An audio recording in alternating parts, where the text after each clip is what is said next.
কোলে রয়েছে ছোট্ট সন্তান। প্রবল স্রোতে একে অপরকে ধরে বাঁচার শেষ চেষ্টাটুকু করছিলেন গোটা একটা পরিবার।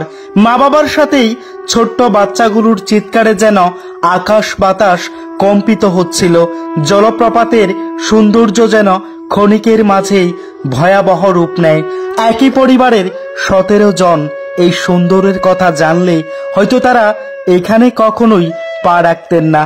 একটা বিয়ের অনুষ্ঠান শেষে সৈয়দনগরের আনসারি পরিবারের লোকজনরা নোলাভালায় পৌঁছয়। উত্তরপ্রদেশের আগ্রা থেকে এরা আত্মীয়ের বাড়িতে বেড়াতে আসেন একটা বিয়েকে কেন্দ্র করেই। ভুসিবাদের জলপ্রপাতের আনন্দ আর জলে হাঁটু ভিজিয়ে সেলফি নেওয়াটাই কি কাল হলো? এক দুজন নয়, প্রবল স্রোতে দাঁড়িয়ে বাচ্চা সমেত 7 জন মানুষ। হঠাৎ জলের স্রোত বেড়ে যায়। মিনিটের মাঝেই স্রোত এতটাই প্রবল হয় যে তারা সেখান থেকে এক পাও নড়তে পারছিলেন না। ছোট ছোট বাচ্চাগুলোকে বাবা মা ঝাপটে ধরে আছেন। ভেবেছিলেন হয়তো বেঁচে যাবেন, তবে নিয়তির কি খেলা, বেশিক্ষণ তারা দাঁড়িয়েই থাকতে পারেননি। এক এক করে স্রোতের জোয়ারে গা ভাসিয়ে পাথরে আঘাতের পর আঘাতে তারা ভেসে যেতে লাগেন। বড়রা তো কিছুটা সময় চেষ্টা করেছিল, বাচ্চাগুলো তো আর দেখাই যায়নি।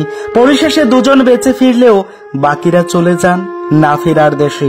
5 জনের মাঝে 3টি দেহ পাওয়া গেলেও বাকি 2টি দেহের খোঁজেই চলছে এখনো তল্লাশি। তার মাঝে একটি মেয়েকে বাঁচাতে ডাক্তাররা মরিয়া। তার হৃদস্পন্দনের হদিশ পেল ডাক্তাররা। পরিসমাপ্তিটা এখনো জানা যায়নি। ঘটনার দ্বিতীয় দিনেও বাকি 2 জনের দেহের খোঁজ করছেন এনডিআরএফ এর কর্মীরা। পুনের লোনাভালায় পিকনিক করতে আসা আনসারি পরিবারে যেমন শোক বইছে, তেমনি ভিডিওটি সোশ্যাল মিডিয়াতে ছড়িয়ে পড়ার পর দুঃখ প্রকাশ করছেন অনেকেই। সত্যি কতটা কষ্টকর হলে পরে মা বাবার কাছ থেকে চোখের সামনে এভাবে ভেসে যায় সন্তানের দেহ। বাচ্চাগুলো যেন বাঁচার আকুতি আর ভয় নিয়েই ওপরে থাকা মানুষগুলোর দিকে বারবার তাকাচ্ছিলেন।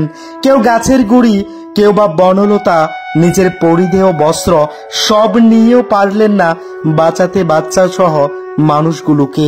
দৌড় স্রোতে মৃত্যু দুয়ারে ভাসতে ভাসতে কোথায় যেন তলিয়ে যাচ্ছেন নিষ্পাপ শিশুগুলিও।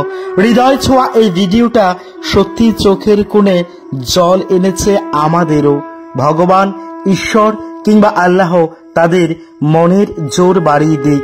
এই প্রবল কষ্ট থেকে তারা যেন অতি সত্বর বেরিয়ে আসতে পারে, এই কামনাটুকুই রইল আমাদের পেজ সোশ্যাল ফেসের পক্ষ থেকে। ভালো থাকবেন, সুস্থ থাকবেন, নিজের প্রতি খেয়াল রাখবেন। ধন্যবাদ।